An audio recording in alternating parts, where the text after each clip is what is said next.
जानकारी मैं एकत्रित करूंगा, तो ये आपको पता होना चाहिए, आपके ऑब्जेक्टिव क्लियर होने चाहिए।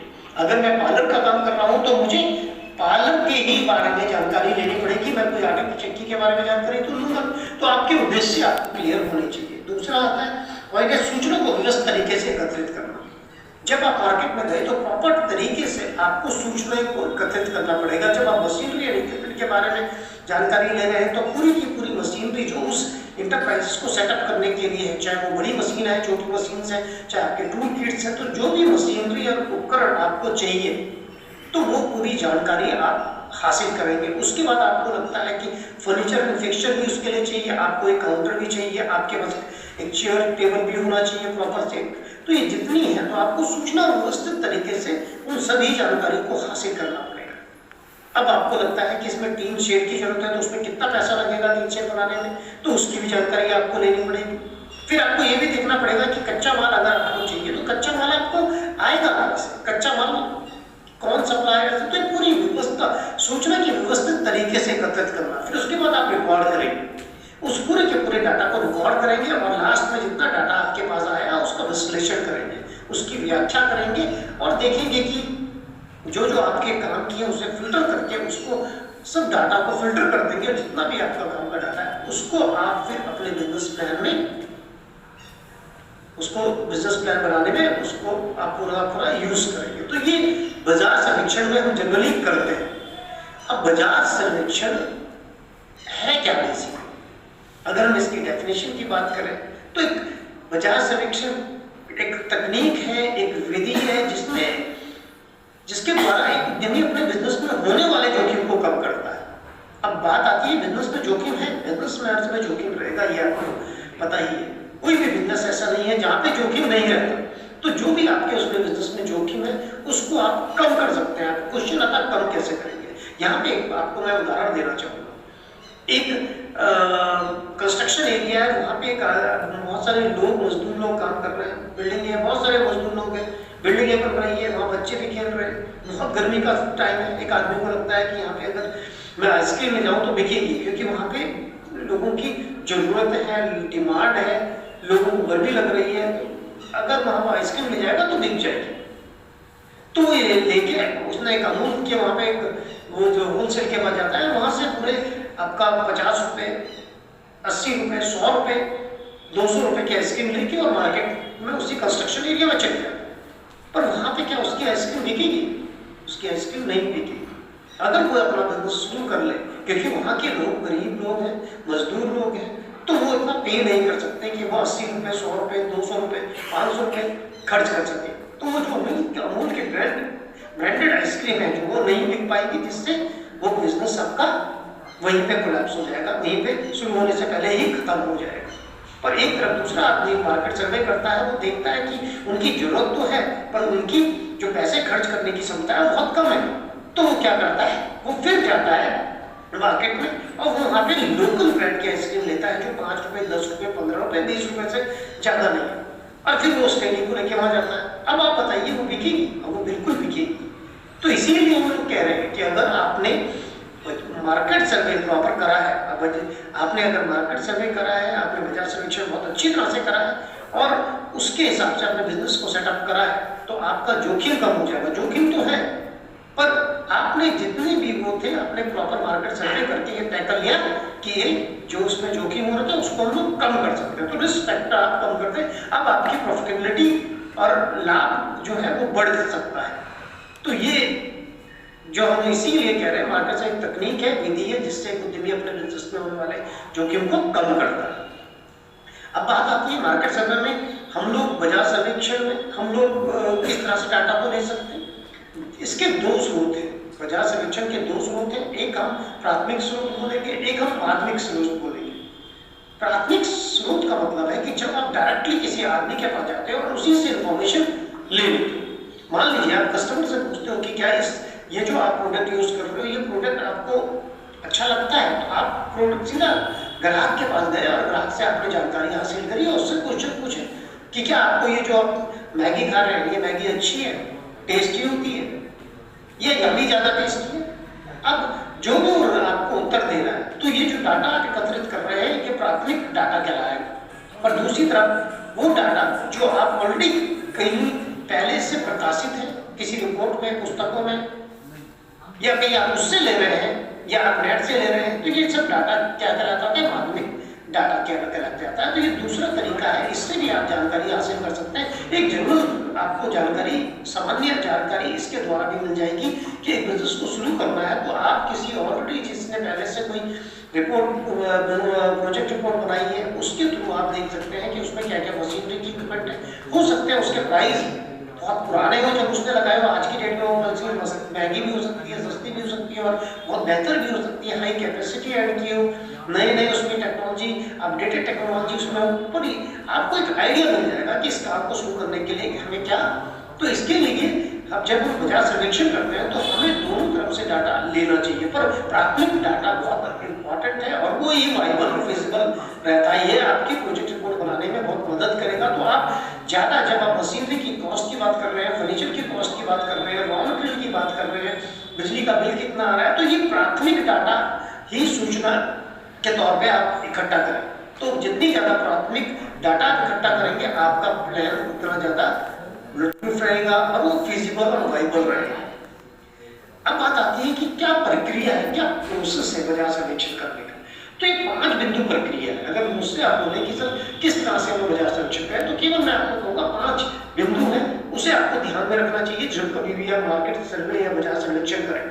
तो पहला बिंदु है कि आपको उद्देश्य पता होना चाहिए कि बाजार में आप जा क्यों रहे हो, कौन कौन सी जानकारी आपकी हासिल है। तो आपको ऑलरेडी पहले से पता होना चाहिए कि मैं कौन सी जानकारी को इकट्ठा करने के लिए मार्केट में जा रहा हूँ, किस तरह के बिजनेस एंटरप्राइजेस के बारे में जानकारी लेने की मैं बात कर रहा हूँ। अगर आपके उद्देश्य क्लियर होंगे तो आप सही जानकारी लेंगे। नहीं तो ऐसा ना हो आप खोलना चाहते हैं पार्लर का काम और आप बुटीक की दुकान में जानकारी एकत्रित कर रहे हैं, तो इसका मतलब है आपके ऑब्जेक्टिव, आपके उद्देश्य क्लियर नहीं। तो ये आपके उद्देश्य क्लियर होने चाहिए। फिर दूसरा बात आती है कि मैं कितने लोगों से मिलूं जो मुझे उसकी जानकारी देंगे, तो उसे हम सैंपल कहते हैं। मान लीजिए आपके डिस्ट्रिक्ट में 1000 बुटीक शॉप है और आप एक बुटीक शॉप खोलना चाहते हैं। अब बुटीक शॉप कैसे खुलेगी, चलती है कि नहीं चलती है, तो आपके 1000 बुटीक शॉप मार्केट में ऑलरेडी है। तो इसका मतलब ये नहीं है कि मैं सब 1000 लोगों के पास जाने लग जाऊं, क्योंकि अगर मैं ऐसा करता हूं तो मुझे उसमें पैसा भी ज्यादा लगेगा, मेरा अपनी एनर्जी वेस्ट होगी और मुझे बहुत ज्यादा टाइम लग जाएगा वो सब इतनी सारी जानकारी एकत्रित करने के लिए। तो जब हम बाजार सर्वेक्षण करें तो हमें करना क्या चाहिए, एक सैंपल को एक सैंपल साइज अपना चुनना चाहिए। तो सैंपल साइज का मतलब है कि आपने तय करा मैं जो 10 दुकानें मेरे नियर बाय एरिया की हैं। अब ऐसा भी ना हो कि आप दुकान लगाना चाहते हो ग्रामीण क्षेत्र में और शहर के में जाके आप अपने बाजार सर्वेक्षण कर रहे हो। शहर में जो दुकानें हैं बुटीक की उसके बारे में पूछ रहे हो, मशीन के बारे में पूछ रहे हो, उनके रेट्स के बारे में पूछ रहे हो। पर जब वो जानकारी आप लेंगे तो इसका मतलब ये आपके जो पहला बिंदु उद्देश्य क्लियर नहीं था, क्योंकि आप लगाना चाह रहे हो ग्रामीण क्षेत्र में, क्योंकि वहां के लोगों की अपनी एक परचेसिंग पावर है, यह आपको ध्यान रखनी पड़ेगी। जो एक उद्योग जो शहर में लगेगा जरूरी नहीं है वो उद्योग अगर उस कैपेसिटी और उसी मशीनरी इक्विपमेंट में लेके आप ग्रामीण क्षेत्र में जाएंगे तो आप शायद में वहां सफल ना हो पाए। तो ये सैंपल साइज आपको देखना पड़ेगा कि कौन सा सैंपल साइज आपको चिन्हित करना है, वो आपके उस पूरे जो आप बिजनेस करना चाहते हैं, जो एक एंटरप्राइजेस को सेटअप करना चाहते हैं, उसके हिसाब से होना चाहिए। अब इसके बाद आती है तीसरी पॉइंट कि मैं जानकारी हासिल कैसे करूं। जैसे मैंने कहा कि आप जानकारी खुद जाके ले सकते हैं, प्राथमिक तरीके से ले सकते हैं, प्राइमरी सोर्स से आप जानकारी ले सकते हैं, फिर आप एक प्रश्नवाली भी बना सकते हैं, क्वेश्चनर भी तैयार कर सकते हैं। अगर आप प्रश्नवाली बनाते हैं तो उसमें आप कुछ क्वेश्चन लिख देंगे और वो क्वेश्चन उनसे जो भी आपके प्राथमिक या लोग हैं उनसे आप पूछ लेंगे तो वो आसान हो जाएगा आपको। तो आप प्रश्नवाली तैयार करके भी पूरी जानकारी को इकट्ठा कर सकते हैं। वो प्रश्नवाली आप लोगों से बनवा सकते हैं और जो जो जानकारी आपको चाहिए उसके हिसाब से वो प्रश्नवाली होनी चाहिए। उस तरह के क्वेश्चन उसमें होने चाहिए जो आप लोगों से पूछे। जब आप ये पूरी चीज कर लेते हैं उसके बाद पूरे डाटा को एकत्रित किया जाता है और जो भी आपने डाटा एकत्रित कर लिया है, जो जानकारी इकट्ठा कर ली है, उसके बाद आप विश्लेषण करते हैं। जो सही जानकारी है जिसमें कुछ कमी है उसे दूर करके जो उसको पूरा का पूरा एनालाइज करके और उसके बाद हमें प्रोजेक्ट रिपोर्ट तैयार करते हैं अपने बिजनेस की, अपने इकाई की। अगर वो प्रोजेक्ट रिपोर्ट अपने इकाई की हम तैयार करते हैं तो वो बेहतर होगी अगर हमने पहले से बाजार सर्वेक्षण कर रखा है। तो ये बहुत इंपॉर्टेंट है। 5 बिंदु प्रक्रिया, इस तरह से आप आगे अपने काम को कर सकते हैं। ये 5 बिंदु प्रक्रिया बताया मैंने आपको। पहले सर्वेक्षण का उद्देश्य क्या है आपको पता होना चाहिए, सैंपल का चयन करना चाहिए आपको, फिर आपको तीसरा प्रश्न वाली तैयार करें, क्वेश्चनर अपना बनाएं, उसके बाद जितना है उसको डाटा क्वेश्चनर तैयार करने के बाद वो पूरा डाटा एकत्रित करें और उसका विश्लेषण करें। अंत में अपनी जो परियोजना इकाई जो आप लगाना चाहते हैं उसका एक बिजनेस प्लान या प्रोजेक्ट रिपोर्ट आपको तैयार करनी चाहिए। जब आप जानकारी लेने जा रहे हैं तो थोड़ी सामान्य जानकारी तो आपको वैसी दोनों, जैसे मैंने आपको कहा, माध्यमिक सोर्सेस भी हो सकता है, प्राइमरी सोर्स भी हो सकता है, जिससे हम जो आपको बोल रहे प्राथमिक सोर्स है, तो उसके कारण आप सामान्य जानकारी आपको उस बिजनेस के बारे में होनी चाहिए जो आप करना चाह रहे हैं। तो वो आपके माध्यमिक सोर्स से भी मिल सकता है, इंटरनेट के द्वारा आप जा सकते हैं। क्या क्या उसका विवरण भी आप जब आप दें तो उसका विवरण के बारे में विवरण भी आपको पूरा देना चाहिए अपने प्रोजेक्ट रिपोर्ट बनाते हुए। तो उसकी पूरी जो आपकी चीजें की क्या क्यों है, बाजार उसका कैसा है, क्या मार्केट कुछ है वहाँ पे, वो आपका बिजनेस जो आप सोच रहे हैं चलाने की वो चलेगा कि नहीं चलेगा, तो उसकी जानकारी भी आपको होनी चाहिए कि वहाँ का क्या पोटेंशियल है, क्या वहाँ की लोगों की जरूरतें हैं, बाजार वो अच्छा है, और उसको सब आपको मार्केट एनालिसिस करना पड़ेगा। उसके बाद जो आप इकाई लगाना चाह रहे हैं तो उसमें कितना पूंजी लगेगी, और उस पूंजी जो आप लगा रहे हैं उसके वित्त के स्रोत कौन से होंगे, कहाँ से आप पैसा आप इकट्ठा करेंगे। आप खुद से लगा सकते हैं अपने बिजनेस में, आप अपने दोस्तों से ले सकते हैं, और आप बैंक के माध्यम से लोन भी ले सकते हैं। तो कार्यशील पूंजी की आवश्यकता है, तो कार्यशील पूंजी की आवश्यकताओं के बारे में भी आपको देखना पड़ेगा कि कार्यशील उस प्रोजेक्ट को करने के लिए कौन सी पूंजी, कार्यशील पूंजी क्या है, जिसे हम वर्किंग कैपिटल कहते हैं, या आपकी चल पूंजी क्या क्या है। जब चल पूंजी की बात करते हैं, चल पूंजी में आपके यह आएगा कि आपको कितना कच्चा माल चाहिए हर महीने, आपको कितनी सैलरी देनी है, अपनी तनख्वाह कितनी देनी है अपने कारीगरों को, और आपकी बिजली के बिल, पानी के बिल, और ये जो जितनी फैसिलिटीज है ये क्या क्या रहेगी। तो कार्यशील पूंजी की क्या क्या हो सकता है ये आपको पता होना। अन्य वित्तीय जरूरत, अगर कोई क्राइसिस मैनेजमेंट आ जाए, कहीं आपको सीजनल बिजनेस है तो आप अपने बैंक की ईएमआई कैसे चुकाएंगे, तो उस समय अगर आपको पैसे की जरूरत पड़ेगी तो उस वाले समय भी आपको कुछ पैसे की जरूरत हो, पैसा इकट्ठा आपके पास होना चाहिए कि उस समय आप ईएमआई अपनी बैंक की किस्तें प्रॉपर तरीके से दें। सामाजिक और आर्थिक संस्कृति बड़ी इंपॉर्टेंट है, क्योंकि एक टाइम बाबा रामदेव ने कहा था कि Pepsi, Coca Cola, toilet cleaner, और आप देखेंगे कि उस समय जब पेप्सी के लिए ऐसा आ गया, कोक के लिए गया, उनकी सेल एकदम नीचे आ, क्योंकि जितने भी लोग थे उन्हें लगा कि हाँ ये बहुत हानिकारक है, इसे पिएंगे तो हमें हानि हो सकती है। तभी आपने देखा होगा कि टीवी में एक ऐड आया जिसमें आमिर खान पूरा एक वोटिंग प्लांट पे है, वो कह रहा है कि ये बिल्कुल सही है, ये लैब में टेस्टेड है, आप भी पीजिए, मैं भी पी रहा हूँ, इससे कोई हानि नहीं होगी। ये आपका आशीर्वाद आटे के साथ हुआ, ये आप मैगी के साथ हुआ। फिर उनको दोबारा से बहुत सारे एडवर्टाइजमेंट के साथ अखबारों में लेकर, आपका इलेक्ट्रॉनिक मीडिया में, आपके चैनल्स में पूरा उन्हें डिस्प्ले करना पड़ेगा ये बड़ा कि ये हानिकारक नहीं है। तो ये आपको समझना पड़ेगा। सामाजिक और आर्थिक संस्कृति बहुत इंपॉर्टेंट है। अगर समाज और संस्कृति के हिसाब से आप नहीं चलेंगे और कोई आप उद्योग ऐसा लगाएंगे जिससे उन्हें हानि होगी, तो समाज आपके उस उद्योग को उठा के बाहर फेंक सकता है। तो ये बहुत इंपॉर्टेंट है। जब बाजार संरक्षण करें तो जरूर देखें इन चीज़ों को, इन कुछ जो 7 बिंदुओं में मैंने बात करी, ये पूरी जानकारी आप हासिल करें, क्योंकि ये बहुत इंपॉर्टेंट है। तभी आप अपनी परियोजना रिपोर्ट बना पाएंगे। अगर आप मुझसे पूछें कि सर क्या बहुत इंपॉर्टेंट है बाजार संरक्षण करते समय, तो मैं आपसे कहना चाहूँगा कि एक 4 पॉइंट बड़े इंपॉर्टेंट है। ये 4 पिलर कह सकते हैं किसी भी बिजनेस के, किसी भी व्यापार के। आप देख रहे हैं व्यापार के इसमें 4 पिलर है। एक आपका बाजार, आपका प्रतिस्पर्धी, आपके आपूर्तिकर्ता और व्यापारी, और विकल्प। जब हम बाजार की बात करते हैं, और ये ऐसा है, आपने देखा होगा कि जब पहाड़ों में आप जाते हैं तो वहाँ एक लिखा रहता है, एक नेम प्लेट लगी रहती है, नजर हटी और दुर्घटना घटी। उसी तरह से अगर आप कोई बिजनेस कर रहे हैं और आपने इन 4 बिंदुओं में से एक भी बिंदु को छोड़ा, तो आपका बिजनेस वहीं पे डूब जाएगा। आप वहीं आपका नीचे गिरने लग जाएगा और आप उसे कभी भी आगे चला नहीं पाएंगे। ये आपको देखना पड़ेगा बहुत। तो ये इसके, जब हम बाजार की बात करते हैं, हमारा बाजार इस तरह से पिरामिड शेप में, कुछ ऐसा वर्ग है जो बहुत अमीर है, उच्च वर्ग है, कुछ मध्यम वर्ग का है, कुछ निम्न वर्ग का है। जब उच्च वर्ग की बात करते हैं, ये वो लोग हैं जो पैसा बहुत खर्च कर सकते हैं। मध्यम वर्ग कम पैसा खर्च करता है, निम्न वर्ग बिल्कुल ही गरीब आदमी है, उसकी भी इच्छाएं हैं और वो कुछ बहुत कम पैसा खर्च कर सकता है। तो उच्च वर्ग की बात करेंगे तो ये उच्च वर्ग ऐसा है जो कुछ भी पैसा देने के तैयार है, पर इसे फैसिलिटीज चाहिए, इसे लग्जरीज चाहिए। ये किसी भी कीमत में आपकी क्वालिटी से कॉम्प्रोमाइज नहीं करेगा। इसे क्वालिटी प्रोडक्ट चाहिए, इसे सर्विसेज बहुत अच्छी चाहिए, इसे सेवाएं बहुत अच्छी चाहिए। तो उच्च वर्ग को पैसा देने में कोई मुश्किल नहीं है। और दूसरा मध्यम वर्ग जिसके पास थोड़ा पैसा कम है, उसकी भी जरूरत है। निम्न वर्ग जरूरत है, उसका मन भी करता है कि मैं अपने बालों को शैम्पू से लूं।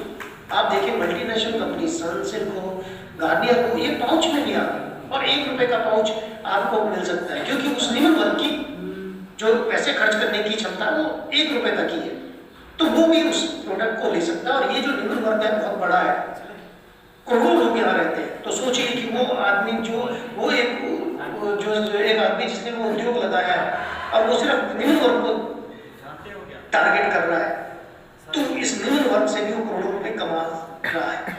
क्योंकि मल्टीनेशनल कंपनी आप गार्नियर बोलिए, आप बोलिए सनसिल्क बोलिए, आप कोई भी आप बोलिए, तो कैचअप लीजिए, बहुत सिस्टम में आ रहे हैं। क्यों आ रहे हैं? इवन आप देखिए टेलीकॉम सेक्टर में 5 रुपए का भी रिचार्ज हो सकता है, 10 रुपए का भी रिचार्ज हो सकता है। क्यों? क्योंकि ये निम्न वर्ग के लोग हैं और ये भी पैसा खर्च कर सकते हैं और उन्हें पता है कि अगर हम लोग 10 पैसे भी कहीं पे प्रॉफिट कमा रहे हैं और वो करोड़ों में भी है, तो आप सोचिए कि निम्न वर्ग से करोड़ों रुपए कमा सकते हैं। इसीलिए ये बाजार आपका बहुत महत्वपूर्ण है। दूसरा आपका कंपटीटर। अब बात आती है कंपटीटर कैसे बहुत इंपॉर्टेंट है सभी, क्योंकि कंपटीटर वो आदमी है जो प्रतिस्पर्धी, वो आदमी है जो आप जैसा काम पहले से बिजनेस कर रहा है। आप कह रहे हैं मैं पार्लर का काम शुरू करूंगी, वो पार्लर का काम पहले से ही कर रहा है, उसे उस बिजनेस के बारे में पूरी जानकारी है जो आपको नहीं है। तो ये प्रतिस्पर्धी जो कंपटीटर है, ये आपको बहुत सारी जानकारी दे सकता है, और अगर आपको जानकारी लेने का तरीका पता है, अगर आप इससे जानकारी ले सकते हैं, तो ये आपको बहुत सारी जानकारी दे सकता है। पर अब बात आती है, क्या मैं कंपटीटर के पास जाऊंगा और उससे बोलूंगा कि साहब मैं आपके बगल में एक और पार्लर खोलना चाह रहा हूँ, आप बताइए आप ये मशीन कहाँ से लाए, आपने ये हेयर कटिंग की मशीन कहाँ से ली, आपने ड्रायर कहाँ से लिया? तो क्या वो मशीनरी और उपकरणों के बारे में मुझे जानकारी देगा? आपका कच्चा माल कहाँ से आता है? तो मैं आपसे कहना चाहूंगा कि अगर आपका पूछने का तरीका ऐसा होगा, तो कोई भी प्रतिस्पर्धी ये नहीं चाहेगा कि उसके सामने कोई और एक कंपटीटर तैयार हो, तो कभी भी जानकारी नहीं देगा। पर मैं आपको फिर कह रहा हूँ, ये प्रतिस्पर्धी, ये कंपटीटर ऐसा आदमी है जिससे आप अधिक से अधिक जानकारी ले सकते हैं, और ये आप जितनी जानकारी इससे लेंगे वो आपके बिजनेस में सेटअप करने में आपकी पूरी मदद कर सकता है, क्योंकि ऑलरेडी ये काम को कर रहे हैं और इनको उसकी पूर्ण जानकारी है, आपको नहीं है। क्वेश्चन आता है इनसे जानकारी हासिल कैसे की जाए, तो इसके भी बहुत सारे तरीके हैं। आप कंपटीटर से, अपनी प्रतिस्पर्धा वाले से, आदमी से जो उस तरह का काम कर रहा है, उससे जानकारी ले सकते हैं। आप बोलेंगे सर कैसे ले सकते हैं? तो पहला तरीका है, अगर आपको लगता है कि मुझे भी पार्लर का काम होना है, तो मैं आपसे सजेस्ट करूंगा कि आप सीधा किसी पार्लर की दुकान में काम करना शुरू कर दीजिए। ज्यादा दिन मत करिए, 4 महीने 5 महीने नहीं करेंगे, आपको उस पूरे बिजनेस के बारे में, पूरे उसकी बिजनेस के प्लस और माइनस के बारे में सब कुछ जानकारी हो जाएगी। वहाँ क्या क्या मशीनरी होती है, वहाँ क्या क्या इक्विपमेंट्स होते हैं, वहाँ क्या क्या कच्चा माल रहता है, वहाँ का लेआउट कैसा है, वहाँ कस्टमर से कितना पैसा लिया जाता है, क्या प्राइसिंग है उस प्रोडक्ट की, उस सर्विस की, और कितनी बार्गेनिंग करी जाती है, एग्जैक्ट कितने में कस्टमर को चीजें बेची जाती है या कस्टमर से पैसे लिए जाते हैं। तो ये अगर आप वहाँ काम करते हैं तो ये दिखेगा, तो आप आंखों से ऑब्जर्व करके, आप आंखों से देख के, क्योंकि सबसे बेहतर मार्केट सर्वे आपकी आंखें आपको बता सकती है, क्योंकि जब आप बाजार सर्वेक्षण करेंगे, आपकी आंखें खुली हैं, तो आपको आसानी होगी और आपको सब कुछ दिखता चले जाएगा, आपको किसी से पूछने की जरूरत ही नहीं। आप देख रहे हैं कि आपके मालिक को कितना पैसा दे रहा है, आपने हेयर कटिंग करी है, अब उसने कितना पैसा दिया, इट मीन्स आपको आज प्राइसिंग पता है कि हेयर कटिंग की आज की डेट में अगर इस तरह का पार्लर को मैं बोलूंगा तो मुझे आपने कुर्सी देखी, किसी से पूछने की जरूरत नहीं कहाँ से आई है। अगर आप देखेंगे उसका ब्रांड क्या है, क्या नाम है, क्या उसका नंबर है, क्या मोबाइल नंबर है, तो आप नेट पर सर्च करेंगे, आपको उसी तरह से पता चल जाएगा कि आपको मालिक से भी पूछने की जरूरत नहीं। एक तो तरीका है कि आप वहाँ काम कर सकते हैं। दूसरा तरीका क्या हो सकता है? दूसरा तरीका ये हो सकता है कि आप ग्राहक बन के वहां जा सकते हैं। फिर आप देखिए कि क्या क्या है, कैसा लेआउट है, कौन कौन सी मशीनें लगी हुई है, क्या प्राइस है, बार्गेनिंग करिए, कम से कम कितने दाम में देते हैं, क्वालिटी कैसी है, क्योंकि अगर कस्टमर आप जा रहे हैं आपको पता चल जाएगा क्वालिटी कैसी है। तो दूसरा तरीका है कि आप वहाँ पे एज अ ग्राहक बन के जाते हैं, जाके बहुत सारी जानकारी जो आपको अपने बिजनेस के लिए चाहिए, जो आपको एकत्रित करनी है बाजार सर्वेक्षण को एकत्रित कर सकते हैं। एक तरीका ये भी हो सकता है, आप दुकान में भी मत जाइए, सिर्फ एक चाय की दुकान में बैठ के आप वहाँ पे बुटीक की शॉप है और बड़ी वहाँ पे बहुत सारी भीड़ लगी है, टेलरिंग की शॉप है मान लीजिए, बहुत भीड़ लगी है। ये क्या दर्शाती है? ये चीज दर्शाती है कि वहाँ पे ये काम बहुत डिमांड में है, वहाँ पे एक ही दुकान है इसलिए बहुत से लोग वहाँ जा रहे हैं। आपने देखा कि एक महिला अपने एक कुर्ती को सिलाने के लिए वहाँ गई, जैसे उसने कुर्ती का कपड़ा दिया तो जो वहाँ पे दुकानदार था उसने बोला मैडम अगर सिलाना तो सिलाइए, नहीं तो 10 दिन के बाद 10 दिन के अंदर तो मैं सिल ही नहीं सकता, 2 महीने लगेंगे। और सीधा उनके ऊपर वो कपड़ा फेंक दिया कि करना है तो सिलाइए, नहीं तो मत, 2 महीने तक के बाद ही आप आओगे तभी सिल पाऊंगा, नहीं तो। अब बड़े रूड थे, बड़े बदतमीजी से बात करें। वो महिला आपके पास से गुजरी, आपने पूछा कि आप उस दुकानदार के पास जाते नहीं हो, बड़ा उनका तो बिहेवियर ही खड़ा है, उनका तो बड़ा रूड बिहेवियर, बड़ा बदतमीजी से बात कर रहे थे।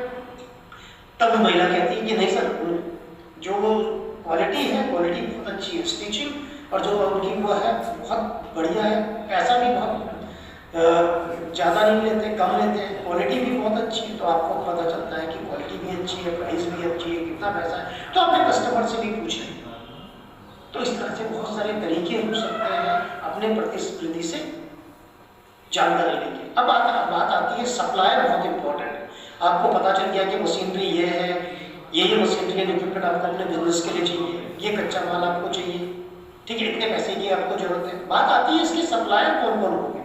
तो मैं आपसे कहना चाहूंगा कि आपको ये ध्यान में रखना पड़ेगा कि आप अगर एक सप्लायर पे डिपेंड होकर अपना सामान मंगाएंगे, चाहे आप अपनी मशीनरी एंड इक्विपमेंट मंगा रहे हैं, फर्नीचर फिक्चर मंगा रहे हैं, कच्चा माल मंगा रहे हैं, ठीक है, चाहे आप पैसा भी किसी बैंक से ले रहे हैं, तो उसके भी बैंक के भी बहुत सारे सप्लायर हो सकते हैं ना। बैंक भी आपके सप्लायर्स हैं जो आपको पैसा मुहैया कराते हैं, जिसके बदले में आप इंटरेस्ट देते हैं। तो आपके पास बैंक ऑफ बड़ौदा भी हो सकता है, SBI भी हो सकता है, PNB भी हो सकता है, पंजाब नेशनल बैंक भी हो सकता है, इस तरह से और बैंक भी हो सकते हैं। आप जाइए